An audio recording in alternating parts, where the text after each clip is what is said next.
back to Good Morning Sri Lanka, and as usual we always bring you very interesting stories from around the world and from around the country, and we have always made it a point to focus on inspiring people and inspiring projects that they do. And today in the studio we have an extremely inspiring lady.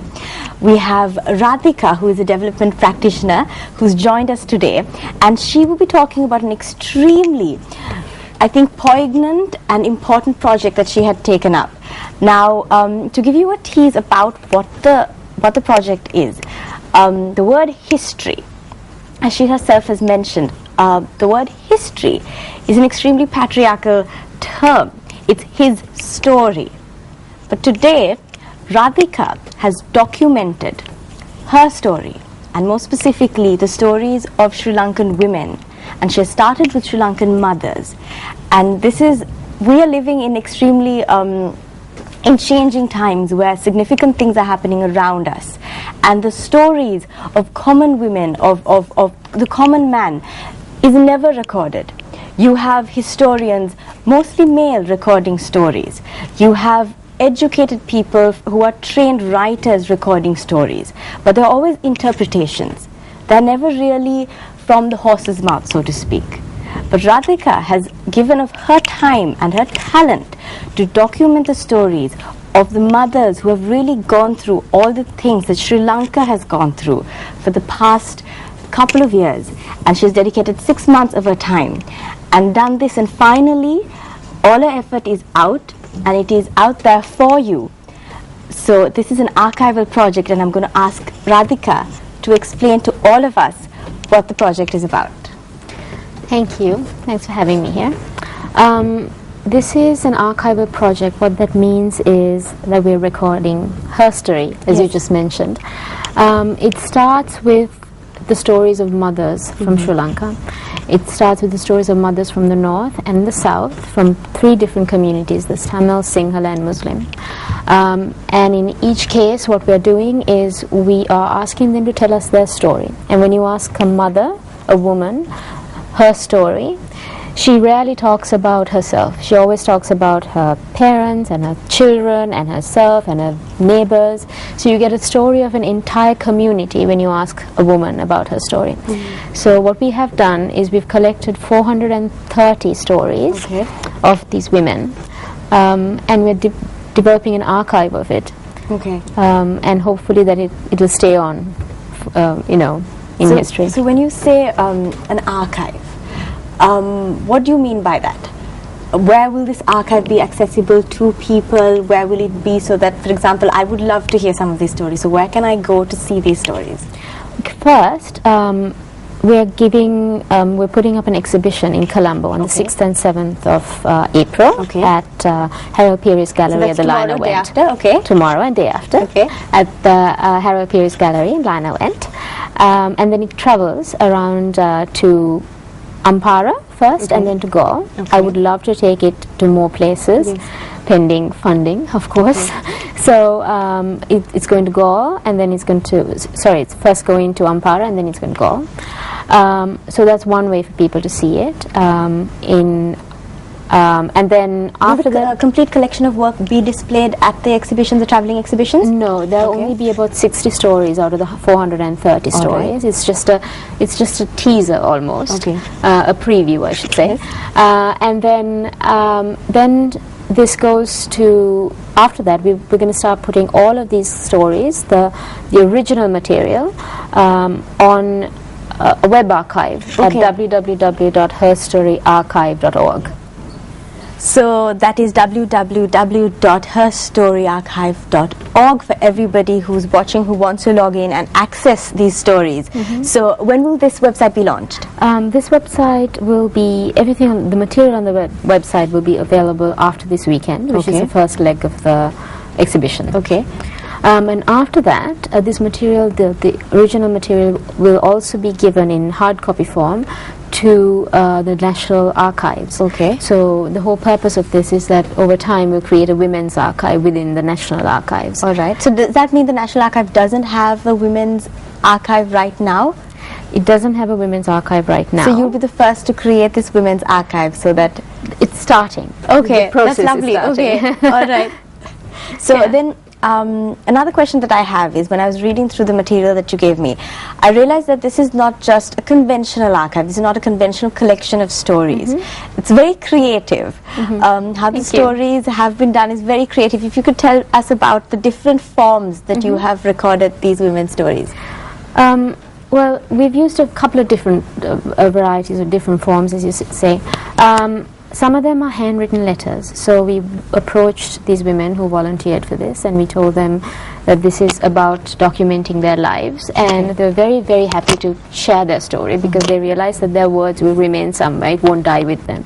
So we asked some of them to give us their story as a written letter, and we said, write to anybody you want to write whatever you want. We just gave them slight directions, which is, we just said, write a little bit about yourself, a little bit about your experiences, and a little bit about your hopes. So who did they address the letter to? Variety of people. Sometimes their neighbors, sometimes a long lost pen friend, to me, sometimes to their children, sometimes to the nation. So these are women from the south and the north. Simple women with extraordinary stories who just write. When you tell them to write, they start writing, and they start writing to people that they think they have a connection with. Okay. And it's really lovely. So the handwritten letters are one format. The other format is visual representation. So this comes in two different ways. One is called the Tree of Life. Okay. So we, individually in their own homes with the women, we'd sit down and we start talking, and then they start drawing and writing. The roots are their personal history, where they're from, who their parents are, how they met their husbands, where they got married, where they moved to, and then the bark is their experiences, and it shows which experiences were important to them and which were not, obviously. And then they wrote it down, things that defined them, so to speak. The branches were their hopes for the future. So they wrote about their hopes for the country, their hopes for their children, their hopes for themselves, their communities. The fruits were the fruits and leaves are things that are important to them and important people to them, and the ground is where they are today and what their lives are like today, and different, whether they're happy, whether they're sad, what it's like. So those are the Tree of Life formats, and they really enjoyed it. They understood the concept immediately and started writing. It was a very creative way for them too to tell their story, because it's not like just sitting and saying the same thing over and over again. They're drawing in different colors, and so it was very nice.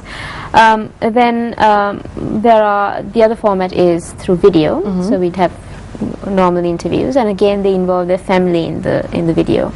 And the other process is photo essays. So we would take pictures and then record the story audio, and then we'd caption their pictures. And even in this process they also shared objects of memory. So they would, when you're telling the story, they run in and then they come back with, like, their pictures from when they're talking about their parents and stuff, they bring the pictures. Or if they were talking about being displaced, they bring the suitcase that they took with them, something like that, and they show it, and they want us to take a picture of it, which is great. They understand that they want to show their story and their lives. It's beautiful. So there's different ways, sort of bring out different aspects of their lives, and that's when you. Because see, the stories that they have shared with you are very intimate stories. What was that response like when you went as a stranger to these communities from the north, from the south, diverse backgrounds? So when you go there as a stranger, what was their response to you? Well, when I first went there, I told them, we accessed these women who basically through local NGOs or local community-based organizations actually, that were working with them on different things, economic development stuff or women's development work. And then I went and spoke to them about about recording their stories, about their own lives. And when I said that, they volunteered for it, and we said that this has no compensation, there is no sort of, we're not doing economic development with you, none of that. We're just here. If you want to tell your story, I'll record it. And the thing is, what we don't realize is, even as a stranger, it doesn't matter, because Sri Lanka has a history of storytelling. We're storytellers. Yes. By nature. Yes. We tell stories. We have such a rich oral history. Exactly. So the oral history is always there. Yes. And when you give them a chance, they speak, and you don't have to stop them, ask them questions. They just speak, and they know exactly by instinct what they want to record, what they want to leave out. It's like, it's normal. So, and the thing is, you're in their house. You're not taking them out of their context to some other strange place and asking them to do it. They invite you in, you have a cup of tea with them, they give you whatever sweets they have. And these are all mothers, so they welcome you to their family. Yeah, and then when you say, hey, do you like to record your story? They say yes.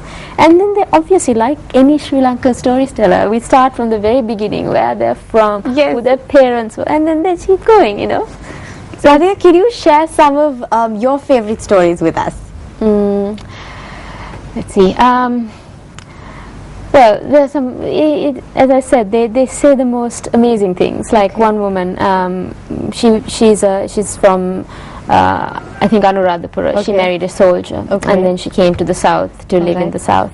Her husband died in the war at a very young age, left her with children, and she was only about 20. So she met her husband when she was 17, still schooling. So she tells the story when you ask her, so tell me about your story and how you met your husband. She says, she told me how she met the husband while she was going to school in a school uniform, and he was already in the army, and so they liked each other. And so then he came home to talk to her parents, okay, and her grandfather was there. So he got a little shocked when he saw the grandfather. So there were some cows in the backyard. So he said, "Oh, I'm here to ask if I could buy a cow."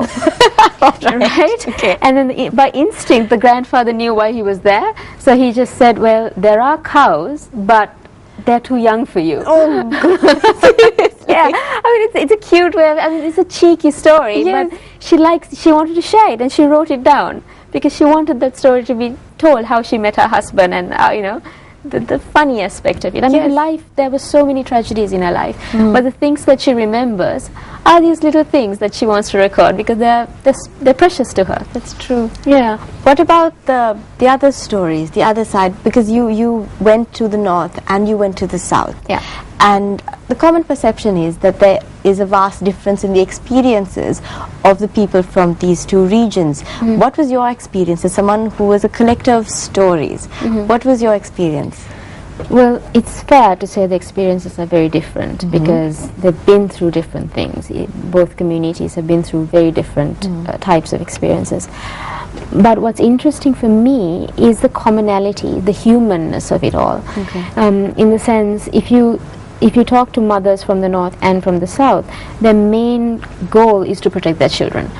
And regardless of what experiences they went through, they pull their strength from the same place, which is basically that they want to protect their children, they want to have a better future, And when you ask for their hopes, they're pretty much the same. I mean, they want no war in the future in this country. They want to live as, and this phrase was mentioned in the north and the south, and I was quite shocked. They want to be children of one mother. Oh. Basically, right? They say we should all live as children of one mother, and they said the same phrase in the north and the same phrase in the south. They want to have education for their children. They want their children to be good citizens of this country. So in a way, even though the experiences are vastly different, their hopes for the future are very much the same, and the strength they draw from the courage they have is from a place that's deep within, that's very fundamentally human. If you could tell